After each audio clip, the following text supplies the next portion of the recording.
Welcome to Rip It Up Tips. We are here with Vince and the almighty squat. So one of the biggest issues Vince has is what's called dorsiflexion deficit. So dorsiflexion is essentially the mobility of your ankle. That's dorsiflexion, and plantar flexion is the opposite. So Vince has a bit of a dorsiflexion deficit. So what that's going to do is when he tries to squat, he's not able to go all the way down without his heels coming forward or off the ground. So that's so common. A lot of people have that problem. They end up hurting themselves, or they end up not being able to squat, or their form gets all wacky. So we're going to show you guys a way to overcome that. It's really, really easy and works really effectively. All this is going to be you're going to be elevating your heels slightly. So Vince has got his heels on the wedge, his toes are on the ground. He's going to squat all the way down. And you'll notice that's going to prevent him from dumping forward. So don't be afraid to elevate your heels, 1 inch, 2 inches, even 4 inches. It's okay. It's gonna change the strength curve a little bit, change the isolation a little bit. It's not wrong as long as it's done optimally. The most important thing, the big controversy with the squat is the bad to the knees when you raise the bottom.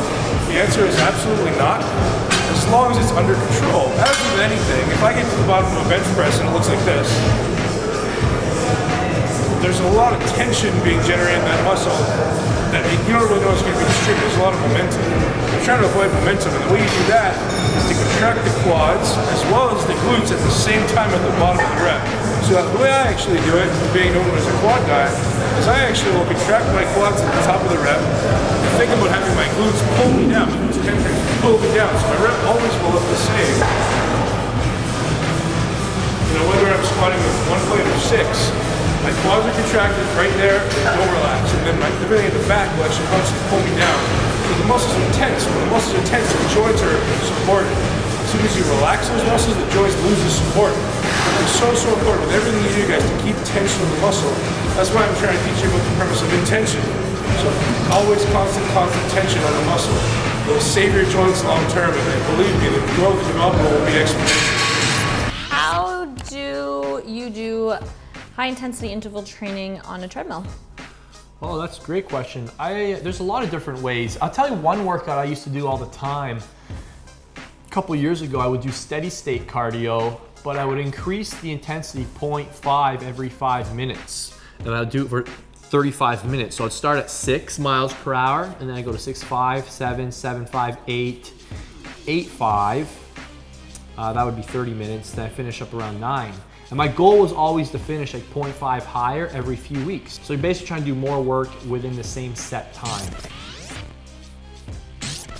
Welcome back. This week we've got another awesome topic. We're going to be taking a look at how many muscle groups should you train per workout. We've got pretty much 12 primary muscle groups that we need to focus on throughout the course of the week.